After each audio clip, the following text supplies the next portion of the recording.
8 mois d'attente pour des précommandes, ça commence à faire long. Mais quand on s'attaque à Opération Monster Force, je pense que ça vaut vraiment le coup d'attendre. On n'achète pas que des figurines, on met le doigt dans un engrenage et on signe pour du long terme. What's in the box? Pour comprendre ce qu'on a entre les mains, il faut s'immerger dans la vision de Count Iron Moon. On n'est pas sur du monstre de foire classique, on est plutôt sur une organisation militaire occulte à l'efficacité redoutable. Le cœur du mal, The Order of the Crimson Moon. Et on n'est pas juste sur un groupe de fanatiques ou une secte chelou. C'est un culte dévoué à la maîtrise de la lycanthropie. En utilisant des textes anciens, des rituels et des reliques interdites, ils cherchent à domestiquer la malédiction du loup-garou pour en faire une arme de guerre. Leur but ? Créer une armée de créatures primitives mais totalement vouées à la vision apocalyptique d'Iron Moon dans le but d'instaurer un nouvel ordre mondial basé sur la terreur. Et ça on adore. Et pour mener cette armée, il y a les Exterminators. Imaginez des loups-garous féroces dont la sauvagerie naturelle est décuplée par des rituels sombres, mais aussi par de la technologie de pointe. On parle de soldats capables de pleuvoir la mort depuis le ciel grâce à des jetpacks alimentés par une énergie mystérieuse. C'est ce mélange entre mythologie ancestrale et technologie de pointe qui m'a donné envie de plonger dans cette licence. Alors après 8 mois, c'est parti pour l'unboxing. Bon alors niveau packaging, bon, je m'attendais à un truc un tout petit peu plus travaillé. Je trouve que c'est assez simple en termes de graphisme, en termes de mise en page. Rien de fou. Concrètement, on s'en fiche un petit peu. Hein. Ça reste quand même des belles boîtes avec des illustrations qui sont vraiment hyper sympas. Hein. Petite ambiance Tarantino, je trouve. Présentation des différents personnages. Un petit texte introductif sur le personnage de la boîte. Et puis vu ce qu'il y a à l'intérieur, franchement, on collectionne pas la boîte. Hein. Bon bah on ouvre. Ok. Bon, là on est sur un truc... C'est des petits malins quand même. Parce qu'à la base, t'as effectivement ta boîte normale, et puis t'as plein de sachets qui sont un peu cachés, et au final, bah t'as beaucoup d'accessoires. Le petit jetpack, bien stylé. Les couteaux, bah, franchement, la qualité, j'ai rarement vu ça. Hein. Le petit AK-47, hein, j'ai l'impression. Waouh, petit détail. Voilà la cartouche. Des effets de flamme. Bon, alors ça, c'est très sympa, je trouve.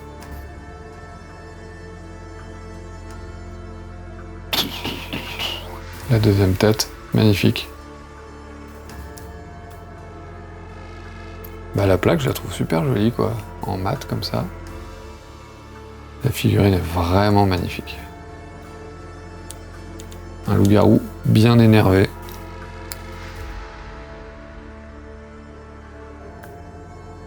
C'est amovible.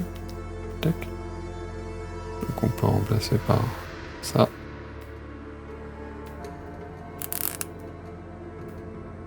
Voilà, on a ça.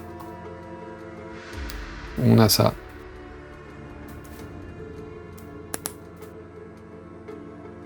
Et ça lui fait des petites armes.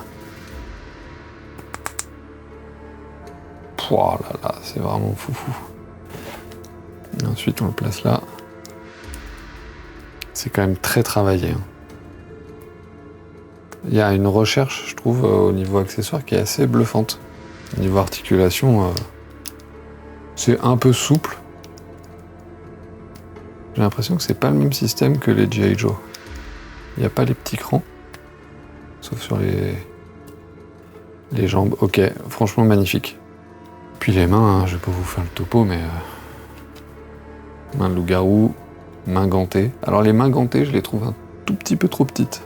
Mais franchement, c'est vraiment pinaillé. On passe à l'autre.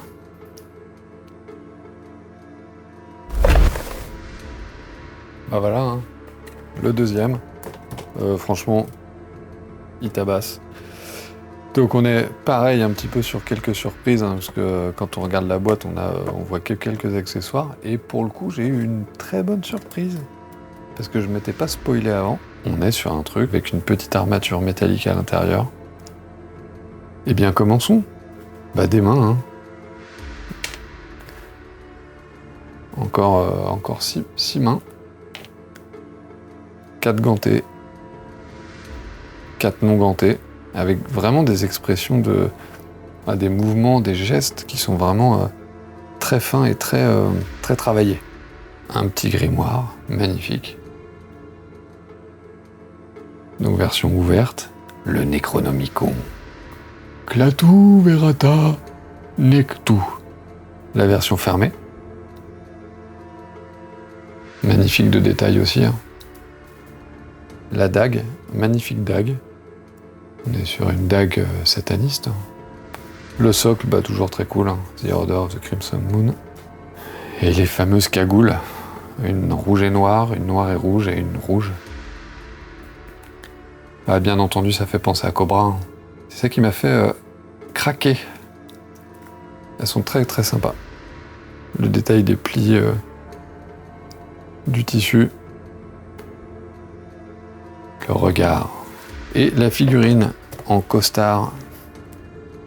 On aimerait bien savoir quelle tête il a. Mais vu que c'est une armée, il faudra en faire beaucoup.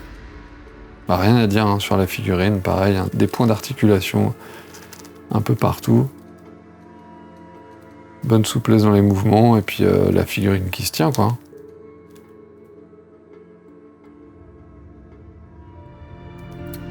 C'est parti pour les photos.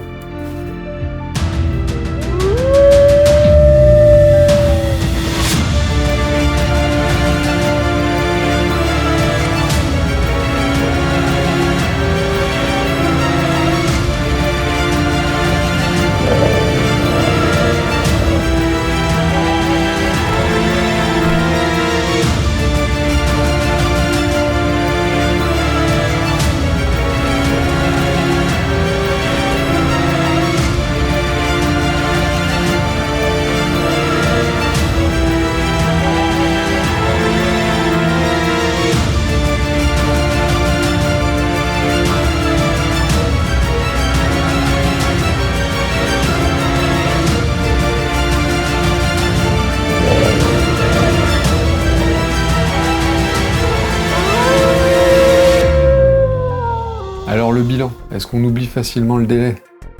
J'ai envie de dire oui.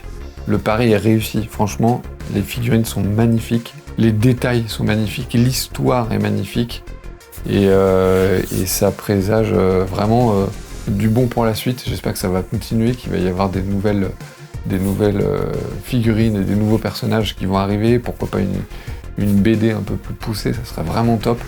Non, j'adore, franchement je suis fan, je valide à 100%, j'aime beaucoup ce côté mythologie, ce côté technologie, une sorte de mélange des styles, une sorte de mélange des époques que j'aime beaucoup, c'est ultra maîtrisé, c'est vraiment hyper intéressant.